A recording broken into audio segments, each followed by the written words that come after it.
One of the concerned teachers was Mariska Human, doing a diploma course in Kwekwe Gobab, charged it was unfair of IOL examiners to test their knowledge through a flawed paper to them. Another student teacher, Danila Dausab, concurred with Human, saying she even complained to the IOL head office in Windhoek about the matter in the past, but nothing was done. NBC's Damara Nama Server senior producer at Keetmanshoop, Niklas Tiboth, after perusing the exam papers, said he could also not understand it, attributing it to lack in the use of clicks in the written language.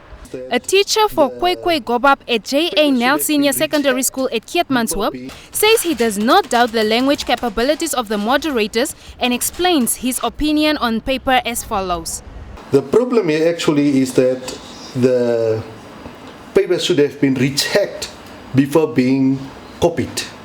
In a hard copy, it should have been checked before it went to the students. So therefore, if one reads the paper, it is totally a different picture here, meaning it's not Kwekwe Gobab. So I think the students should rewrite the paper should be this particular paper should be declared null and void, and the students should rewrite the paper. Perhaps another paper, but I think even if they put the same paper, the learners never had this paper. It's not a Kwekwe Gobab paper. So that is my point of view on the issue. Based on it, Isaac Dirkse said the students' demand for re-examination is legitimate and calls on IOL Kwekwe Gobab department to give the students a chance to rewrite the paper. On his part, Kara's Education Directorate Kwekwe Gobab advisor, Jeremiah Huyeman, explained what he thinks of the concerns raised. When one sees this paper, actually you are not quite sure in which language it is written according to the symbols used. But after scrutinizing the paper, I realized that in Kwekwe Gobab we are using what we call the Nama Roman font.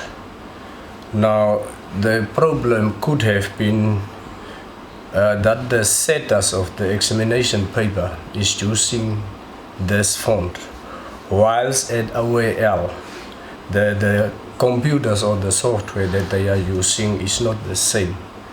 So it's a pity that they just print the paper and distribute it to the students, and I think therefore the students has a very legitimate query here, because totally when you read this paper, I don't know whether it is written in Swanzi or Greek or whatsoever language. Trasco Group Communications Manager, under which IOL is operating, Bob Kantetu said he is aware about the complaints without shedding more light on the issue. He however said that IOL is dealing with the concerns. Attempts to get comment from the IOL Examinations Department proved futile, as calls to the mobile number and text messages of the responsible person dealing with the matter was not responded to. Student teachers in Windhoek also complained this week about the wrong examination paper they were presented with when they turned up for the exams.